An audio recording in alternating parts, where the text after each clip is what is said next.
와, 이건 진짜 아니 AMD 주주분들 잠은 좀 주무셨어요? 사상 최대 실적을 발표했는데 축포는커녕 그야말로 폭탄을 맞았습니다. 박사님, 이게 대체 무슨 일입니까? 네, 진행자님. 그야말로 축포를 터뜨려야 할 날에 폭탄이 터진 격입니다. 이 숫자 한번 보시죠. 마이너스 17%? 아니, 하루 만에요? 이게 말이 됩니까? 지난 1년 동안 AI다 뭐다 해서 그렇게 뜨거웠던 주식이잖아요? 맞습니다. 이 숫자 하나에 우리 돈으로 수십조 원이 증발한 겁니다. 그래서 오늘 저희가 이 비이성적으로 보이는 숫자에 담긴 진짜 의미를 파헤쳐 보려고 합니다. 그러니까요. 지금 언론들도 다 똑같은 얘기 하고 있어요. 실적은 좋은데 주가는 왜 폭락했냐? 그래서 답이 뭔데요? 답답해 죽겠습니다. 네, 오늘 그 답을 명쾌하게 찾아드리겠습니다. 좋은 소식이라는 포장지를 벗겨내면 그 안에 숨겨진 진짜 이야기가 있습니다. 바로 시작하시죠. 네, 첫 번째 섹션입니다. 사상 최대 실적, 최악의 주가. 이 믿기 힘든 역설부터 하나씩 풀어보겠습니다. 오늘 저희가 파헤칠 핵심 원인은 딱 세 가지입니다. 첫째, 시장에 찬물을 끼얹은 가이던스 쇼크. 둘째, 눈에 보이지 않는 마진 압박. 그리고 마지막으로 거대한 엔비디아의 그림자입니다. 가이던스, 마진, 엔비디아. 알겠습니다. 하나씩 제대로 파헤쳐 주시죠. 네, 이 세 가지 단서를 따라가다 보면 이번 사태의 본질에 도달하실 수 있을 겁니다. 그럼 이 이야기들이 숫자로 어떻게 증명되는지 직접 확인해 보시죠. 섹션 2, 숫자에 담긴 진실입니다. AMD의 성적표를 함께 열어보겠습니다. 자, 2025년 4분기 실적표입니다. 한번 보시죠. 매출 전년 대비 34% 증가, 매출 총이익 44% 증가, 그리고 순이익은 무려 213%나 폭증했습니다. 뭐 하나 흠잡을 데가 없죠. 그야말로 역대급 실적입니다. 아니 잠깐만요, 박사님.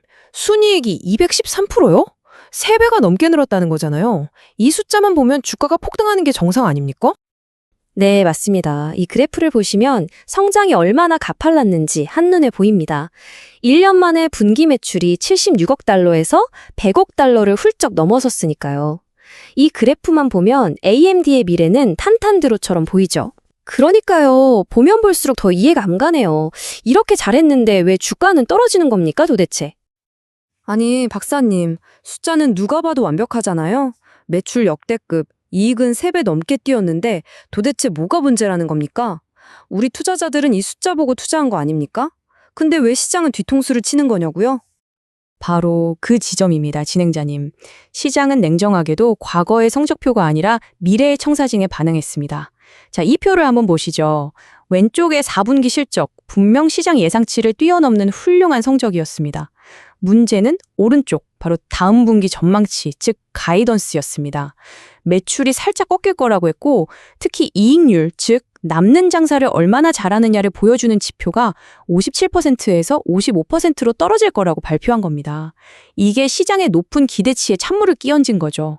투자자들 입장에서는 와, 시험은 잘 봤네. 근데 다음 시험은 망칠 것 같아. 이런 신호를 받은 겁니다. 네, 그럼 왜 AMD가 이렇게 보수적인 전망을 내놓을 수밖에 없었는지 이제 시선을 회사 내부에서 외부의 전쟁터로 옮겨보겠습니다. 섹션 3, AI 전쟁의 2인자입니다. 이 원그래프를 보시면 AMD의 심장이 어디인지 바로 알 수 있습니다. 전체 매출의 거의 절반, 48%가 바로 이 데이터 센터 부문에서 나옵니다. 여기가 바로 AI 칩이 팔리는 주력 전장입니다. 아, 그러니까 저 데이터 센터 부문이 잘 되냐 안 되냐가 사실상 AMD의 미래를 결정한다, 이 말씀이시군요. 정확합니다. 월스트리트의 모든 관심은 바로 저 48%에 쏠려 있습니다. 그리고 이 전쟁을 이끄는 사람이 바로 이분, 리사수 CEO죠. 정말 반도체 업계에 살아있는 전설 아닙니까? 망해가던 AMD를 지금의 자리까지 올려놓은 분인데, 네, 맞습니다. 바로 그 리사수 CEO가 이끄는 AMD가 AI 시장에서 어떤 무기를 가지고 있고 또 어떤 거대한 벽에 부딪혀 있는지 자세히 살펴보겠습니다.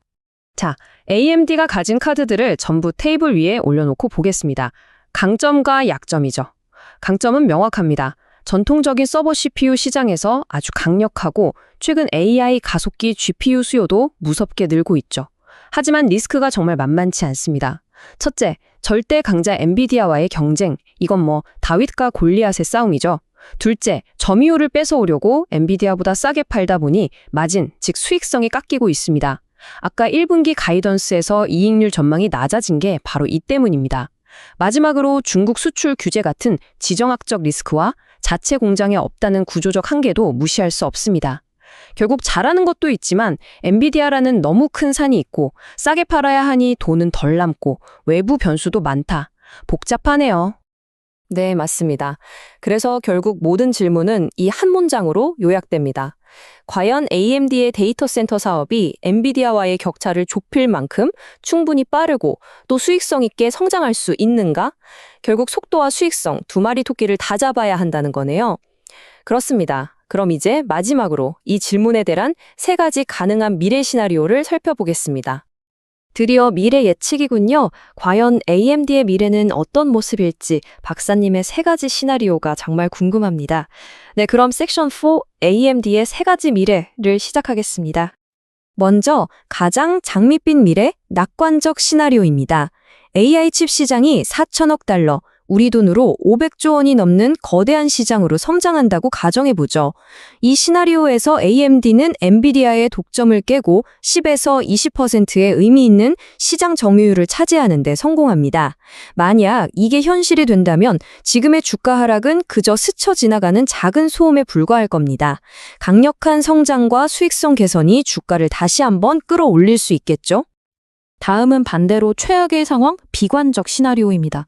엔비디아의 기술력이 너무 막강해서 AMD가 도저히 따라잡지 못하고 의미 있는 점유율 확보에 실패하는 겁니다. 여기에 미중 기술 전쟁 같은 지정학적 리스크가 터져서 거대한 중국 시장까지 막혀버리죠. 개발 비용은 계속 들어가는데 싸게 팔아야 하니 수익성은 계속 나빠지고 결국 AI 성장 스토리는 신기루처럼 사라지고 주가는 장기 침체에 빠질 수도 있습니다. 자, 그럼 현재 데이터로 봤을 때 가장 가능성이 높은 기본 시나리오입니다. AMD가 엔비디아를 넘어서지는 못하지만 강력한 2인자로서의 입지를 확실히 굳히는 겁니다. 1등은 못하지만 2등이라도 확실하게 한다. 네, AI 시장 자체가 워낙 폭발적으로 크기 때문에 2등만 해도 엄청난 매출 성장을 이룰 수 있습니다. 다만 엔비디아와의 힘겨운 싸움과 수익성 압박은 계속해서 AMD의 발목을 잡는 과제로 남을 가능성이 높습니다. 얼마나 높이 날 수 있을지를 결정하는 족쇄가 되는 거죠. 자, 오늘 분석을 마무리하면서 투자의 현인, 벤저민 그레이엄의 이 말이 떠오르네요.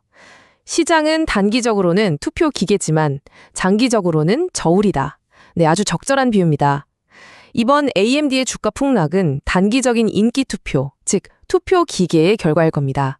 하지만 결국 시간이 지나면 시장은 이 기업의 진짜 무게를 재는 저울이 되겠죠. 과연 AMD라는 기업의 진짜 무게는 얼마일까요? 그 답은 결국 오늘 우리가 계속 이야기했던 AI 전쟁터에서 엔비디아를 상대로 어떤 성적표를 받아오느냐에 달려 있을 겁니다. 오늘 저희의 분석이 여러분의 저울이 조금 더 정확해지는 데 도움이 되었기를 바랍니다.